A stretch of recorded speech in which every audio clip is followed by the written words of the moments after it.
Pérgamo, fundo dessa cidade para expandir o Império Grego, especialmente a cultura grega. E põe o nome Filadélfia por causa do amor que ele tinha ao seu irmão. A palavra Filadélfia significa isso, amor de irmão. Então, em homenagem ao seu irmão, ele coloca o nome da cidade. Essa cidade foi feita justamente para expandir isso, aquilo que seria a cosmovisão grega. E de todas as igrejas que Jesus cita no livro de Apocalipse, essa é a única que Jesus não tem nenhuma represália, não tem nada a criticar. Pelo contrário, ele fortalece essa igreja, anima ela a perseverar naquilo que ela já vive. Não é interessante a gente pensar, irmãos, que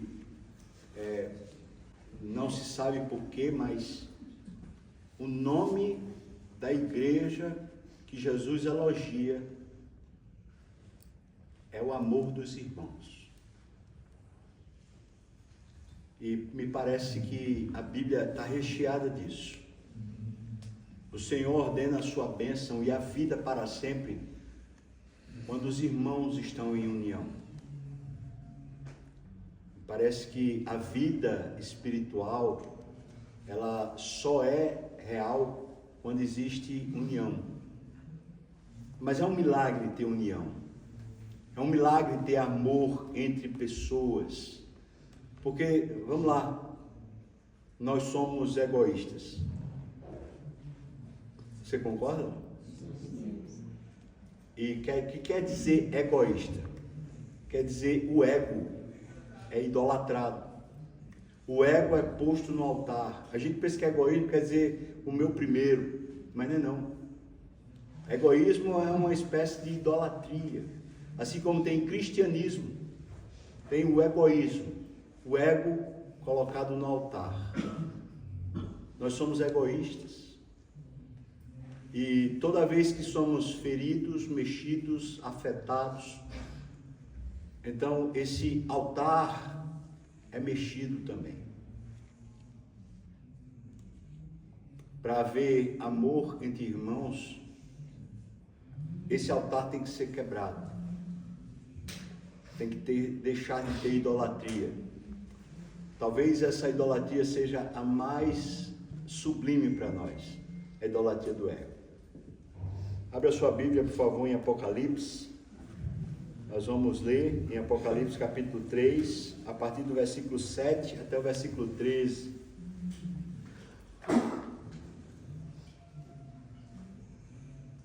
Essa igreja era pequena, tinha dificuldades, mas ela foi fiel.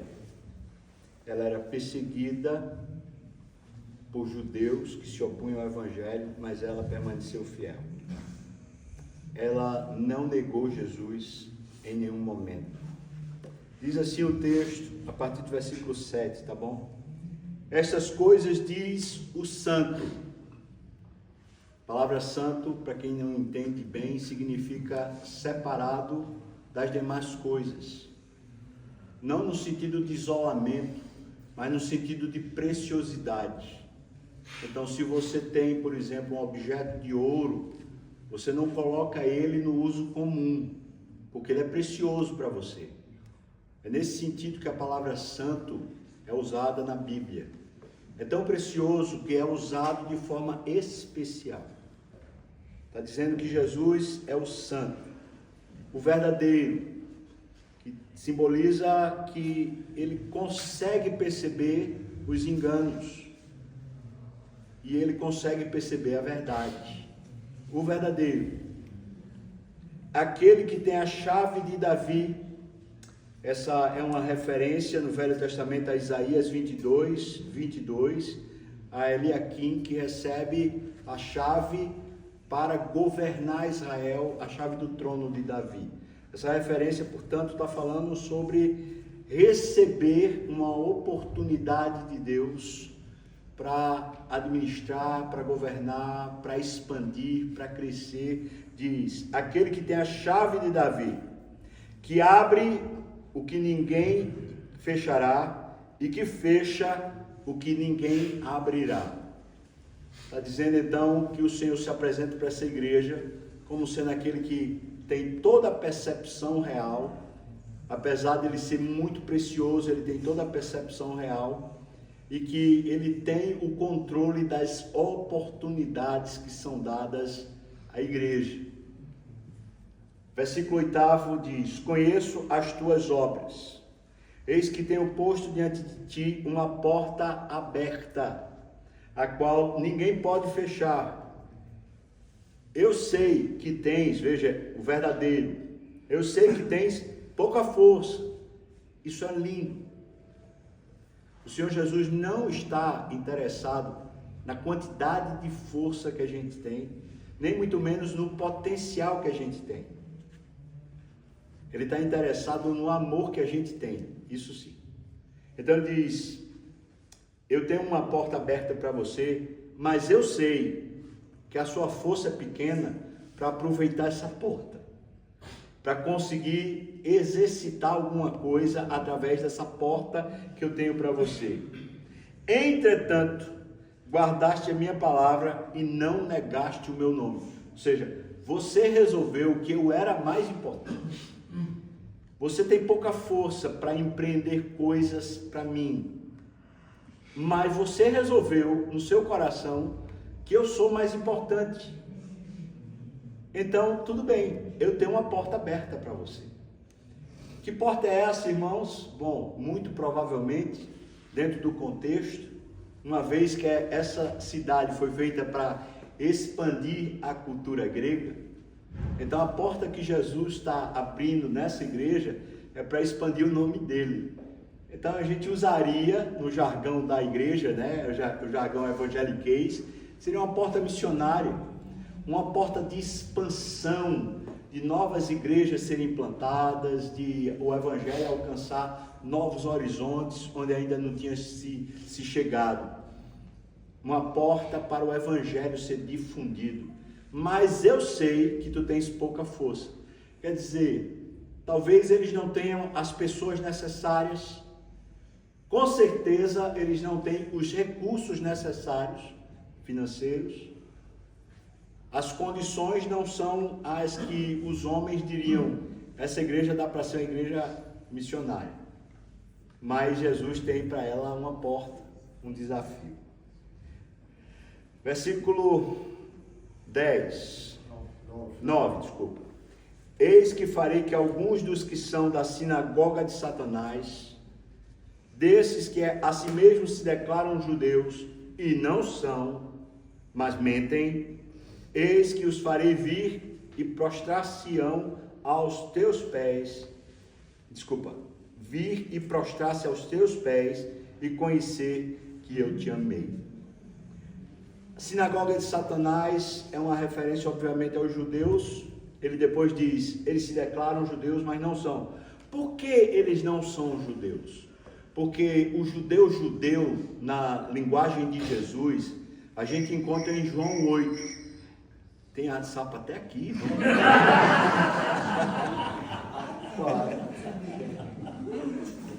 Pois é. Os judeus, Jesus explica em João 8, são aqueles não nascidos de Abraão, mas que têm uma aliança com Deus Pai.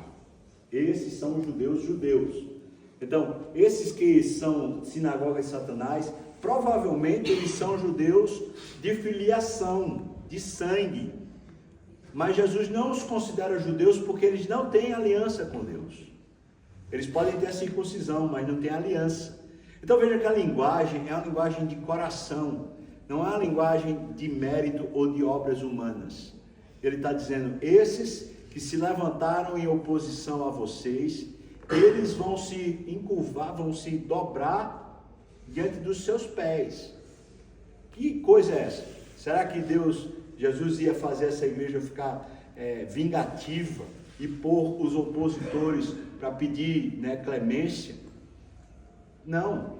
Veja que o sentido até aqui é o sentido de o nome de Jesus ser evidenciado. Ora, aquela igreja encontraria oportunidade e força para que seus opositores se convertessem. E ao se converter, elas se dobrariam aos pés do Senhor Jesus. Junto com eles, porque todos nós vamos nos dobrar diante do Senhor Jesus. Então, os inimigos seriam convertidos a partir da vida dessa igreja. Provavelmente é isso que se refere o texto. E ele diz: prostrar-se aos teus pés e conhecer que eu te amei. Falei sobre isso já. À medida que alguém percebe quanto a gente ama o Senhor, eles se sentem como um imã para a presença do Senhor. Mas o que mais faz alguém se converter não é olhar para nós e ver o nosso amor. O que faz as pessoas se converterem é elas perceberem que o Deus real é um Deus que de fato ama. Ora, como é que alguém vai saber que Deus a ama, senão pelo fato de Jesus Cristo ter ido à cruz morrer no seu lugar? E não tem maior amor que esse, em alguém dar a sua vida em resgate de alguém. Foi o que Jesus fez. Versículo seguinte, versículo 10. Porque guardaste a palavra da minha perseverança, também eu te guardarei da hora da provação que há de vir sobre o mundo todo, para experimentar os que habitam sobre a terra. Guardaste é uma expressão de perseverar na fé, mesmo debaixo de opressão. Então está dizendo, à medida que vocês foram provados debaixo de opressão, vocês perseveraram. Já que vocês guardaram, eu também vou fazer aqui o meu papel. Eu vou guardar vocês. Esse entendimento sobre como ele vai guardar, ele é meio confuso. Há várias linhas de interpretação. Quem é pré-milenista vai dizer que vai livrar estes da grande tribulação. Aqueles que não são pré-milenistas, são amilenistas, vão entender que o sentido que ele está dando é um sentido de poder espiritual, a semelhança do poder que ele deu para os primeiros cristãos, que quando passavam pelas provas mais duras, mais difíceis, eles simplesmente se rejubilavam no Senhor. Eles encontravam um tipo de força e plenitude muito maior do que a própria dor. Eu vou dar um exemplo do apóstolo João. A tradição conta que João foi condenado à morte numa bacia de óleo quente, fervente, num coliseu, num desses anfiteatros romanos, e ele foi posto lá e ele não queimou. Ele continuou vivo. E depois então ele foi colocado na ilha de Patmos, exilado na ilha de Patmos para não conseguir mais pregar o evangelho. Aí na ilha de Patmos ele recebe a revelação do Apocalipse, que vai para a igreja do mundo todo. Quer dizer, quanto mais tentaram impedir ele, mais ele avançou, mais ele cresceu.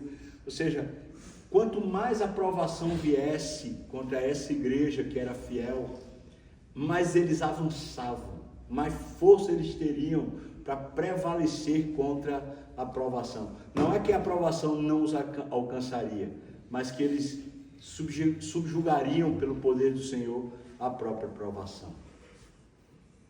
Versículo 11. Eis que venho sem demora, conserva o que tens, para ninguém tome a tua coroa. Peraí, eu acho que eu pulei, não foi? Não, né? Venho sem demora, conserva o que tens, para que ninguém tome a tua coroa. Obviamente que tomar a coroa não significa perder a salvação, mas perder as recompensas eternas.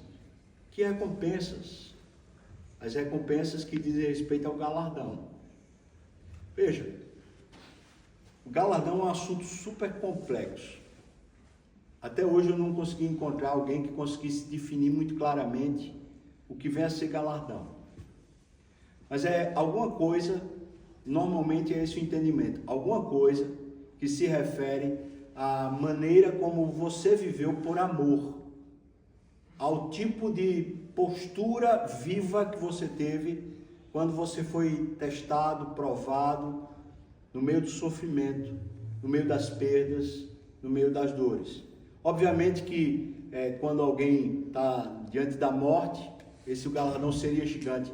Mas a gente sofre perdas o dia todo. Alguém esbarra em você e xinga você. Alguém desmerece você, rouba você. Alguém com arrogância pisa em cima de você. Que tipo de reação você tem? Essa reação no sentido de amar a Deus mais do que o seu próprio nome, mais do que a sua própria estatura, sua nobreza. Essa reação de amor a Deus, ela tem galardão. Ela tem resposta no céu. Deus precisava dar galardão? Não, não precisava. Ele já está dando tudo, está dando a salvação. Ele está dando a filiação. Ele está dando a herança do próprio Filho para dividir conosco. Mas Ele ainda quer dar galardão a todos os que forem fiéis. E a fidelidade só é fidelidade quando ela encontra oportunidade para a gente ser infiel. Concorda, irmão? Alô? Sim. Então, nessas provas, às vezes grandes como uma faca no pescoço, e às vezes simples, como as coisas do dia a dia, quando a gente nega o ego da gente por amor ao Senhor, deixa o ego para servir e submeter ao Senhor. Essas são as provas que anunciam algum tipo de galardão. Ele diz, eu venho sem demora, conserva o que tens. Que tens? Fidelidade. Para que ninguém venha e tome a tua coroa. O último versículo. Cadê o último versículo?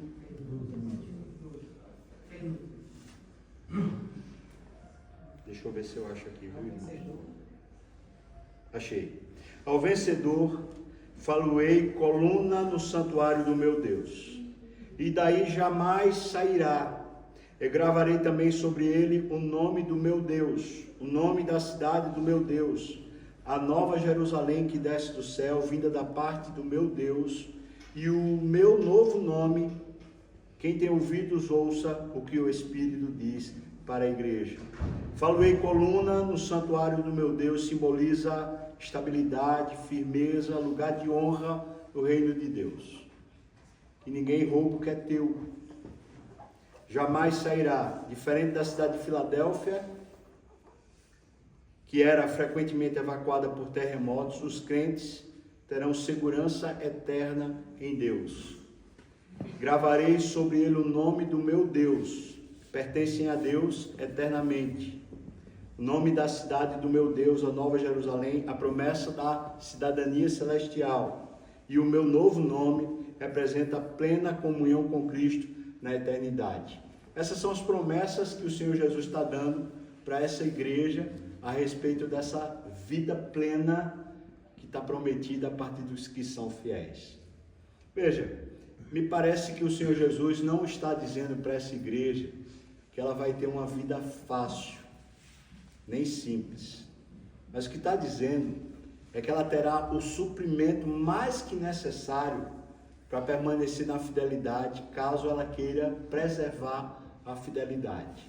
Acho que o grande desafio da igreja de Filadélfia é o desafio da fidelidade. Como eu posso ser e permanecer fiel ao Senhor? Esse é o desafio. Bom, eu posso, à medida que tiro o altar do meu ego e me disponho a sofrer as coisas do dia a dia e as coisas grandes, sem que elas precisem mais mexer com o meu ego. É fácil isso? Não, não é fácil não. Como eu faço isso? Eu acho que a palavra está aqui. Amando a Ele. Amando a Ele. Amando a Ele.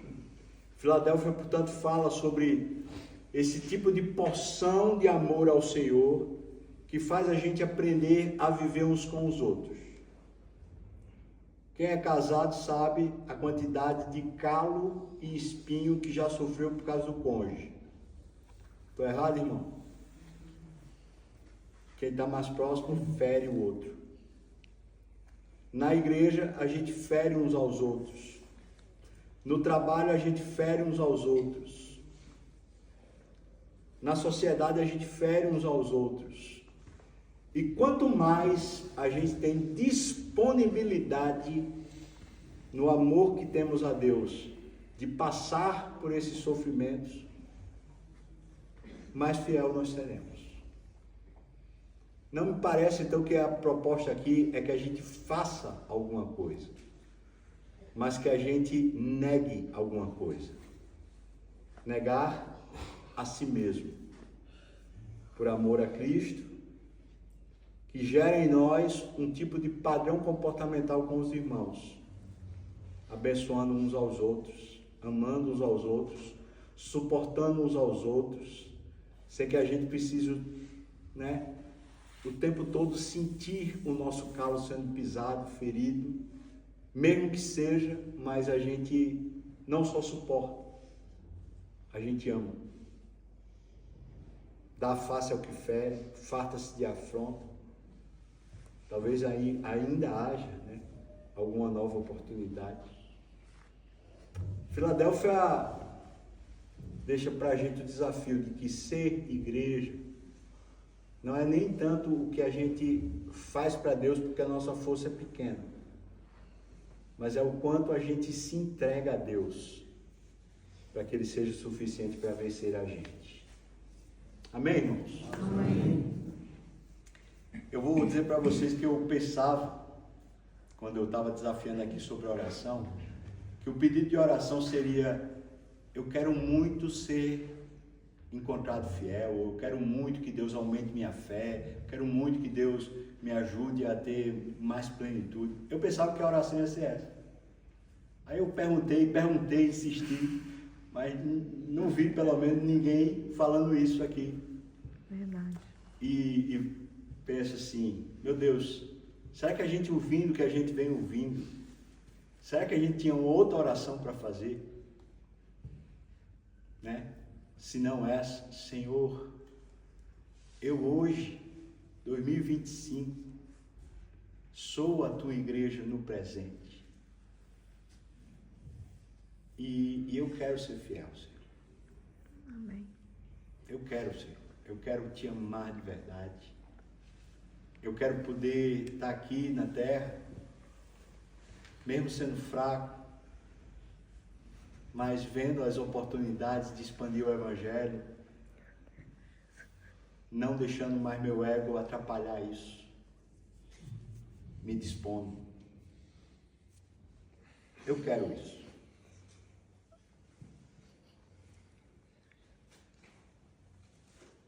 Você quer isso? Amém. Eu quero. Tenha misericórdia de mim, Senhor. Eu quero ser encontrado fiel. Quero te amar. Quero me dedicar ao Senhor. Me deixar ser usado pelo Senhor. Você está machucado por alguém, irmão? Você machucou alguém? Você está complicado? Lá em Recife tem gente assim que você não suporta. Aqui tem casamento que está abalado. Boa oportunidade. Na minha experiência eu tenho descoberto o seguinte: por mais que eu tenha razão quando alguém me fere, eu só fico ferido enquanto meu ego está forte. Na hora que meu ego se rende ao Senhor Jesus, a ferida vai embora. A minha experiência tem sido essa. E eu vou dizer, feito um amigo meu me disse certa vez, perguntei para ele assim: você discute muito com a sua esposa, como é que é? Ele falou assim: não, eu prefiro ter paz do que ter razão.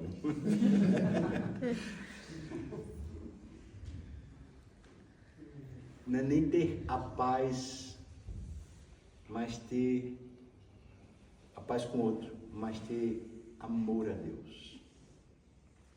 Amor, paixão pelo Senhor, mais que tudo. Amém. Deixando Ele tomar conta de tudo.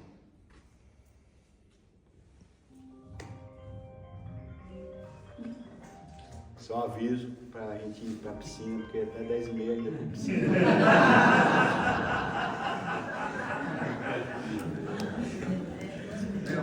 Vamos orar. Vamos orar, irmãos. Vamos ficar de pé para a gente orar. Senhor, nos trouxeste até aqui com a boa mão. Nada tem faltado para nós, pelo contrário, tem sido um tempo de tanta bonança, de tanta coisa boa, Senhor. Mesmo até nos hotéis onde tinha alguma coisa falhando, mesmo quando teve algum problema, o Senhor nos surpreendeu com coisa boa, Senhor. Que grande fidelidade tua, Senhor Deus. Nos faltou o cruzeiro, mas a gente conheceu Filipos, Bereia, Tessalônica. Bendito seja o teu nome, Senhor, por tudo, Pai. Meu Senhor, estando aqui diante do desafio de Filadélfia, eu te peço, meu Deus, me dá amor maior por Jesus e pelo Senhor. Amém, Jesus. Enche meu coração de amor pelo Senhor. Amar o Senhor mais do que a mim mesmo, mais do que a minha vida, Senhor Deus. Amém. Me ajuda, Senhor. Me ajuda a destronar o meu ego, Senhor Deus. E nos conflitos e embates, quando fico ferido, machucado, o Senhor sabe quantas vezes eu fico assim, meu Deus. Eu quero te pedir, meu Deus, tem misericórdia de mim, meu Deus. Me ajuda, Senhor, a ter esse amor profundo pelo Senhor. A vencer a mim mesmo, Senhor, pelo poder do teu amor, Senhor Deus. Ajuda-me, Senhor, nas relações interpessoais, quando eu machuco alguém, a pedir perdão, a sinceramente me envolver de novo, meu Deus. Tem misericórdia de mim, meu Deus. O Senhor sabe quão falho eu sou, mas te peço que, assim como a igreja de Filadélfia, eu encontre a partir do Senhor aprovação, Deus. Nos abençoa, Senhor, no nome de Jesus. Amém, Senhor. Amém. Amém, irmão. Vamos lá.